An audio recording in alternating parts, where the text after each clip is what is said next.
అసలు ఏం జరిగింది?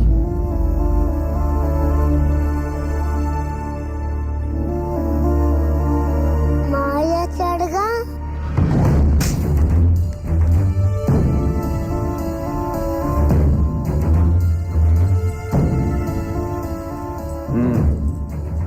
ఏది ఒకసారి మామయ్య అనమ్మా.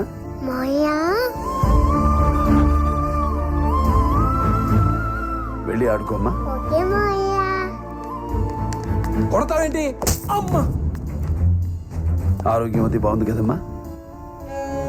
అరే మాట్లాడినా కూడా కొడతావేంటి అంటాను. అమ్మా,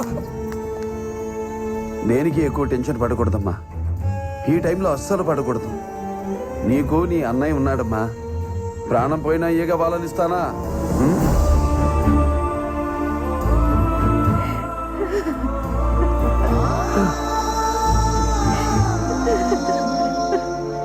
ఏయ్,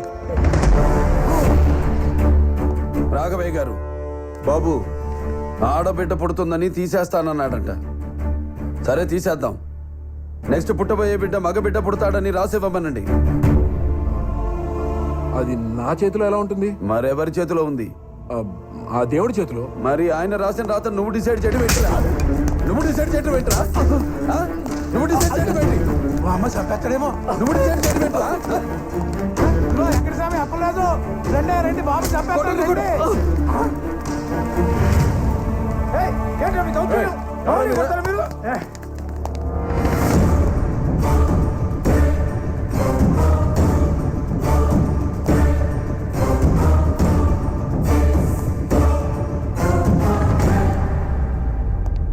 ఊరి మీదకి వచ్చి మా జీవన దగ్గర మీద చేసుకుంటావా? పులి మీద దాడదావా? ఎంతమంది ఆడపిల్లలు కంటాడయ్యా, తీసేసుకుంటాడు. ఆడపిల్ల ఆడిష్టం. అయితే ఏంటట? ఊరిని కాపాడుకోవడంలో తప్పు లేదు, అది ధర్మం. కానీ పుట్టని పసిగుడ్డుని చంపుతానంటే దానికి సపోర్ట్ చేయడానికి వచ్చారు చూడు, అది తప్పు. అందుకే కొట్టాను. నిన్ను కనడానికి అమ్మ కావాలి, నిన్ను కొనడానికి భార్య కావాలి, నిన్ను నడిపించడానికి అక్క కావాలి, తిరగడానికి గర్ల్ ఫ్రెండ్ కావాలి. కానీ కడుపున పుట్టడానికి మాత్రం కూతురొద్దు. ఏ వీడితో చేయి కాపురం? ఆడదంటే అవసరం కాదురా, ఆడదంటే ధైర్యం. Even God must be born from mothers womb. చివరికి దేవుడైనా తల్లి కడుపునే పుట్టాలి. అలాంటి ఆడపిల్లను కనాలంటే క్యాల్కులేషన్, పెంచాలంటే క్యాల్కులేషన్, ఇంకో ఇంటికి పంపాలంటే క్యాల్కులేషన్. Bloody human life. ఇలాగైతే ఫ్యూచర్ లో ఆడపిల్లని నట్టింట్లోనో నడి ఊర్లోనో కాదు, మ్యూజియంలో చూడాల్సి వస్తుంది.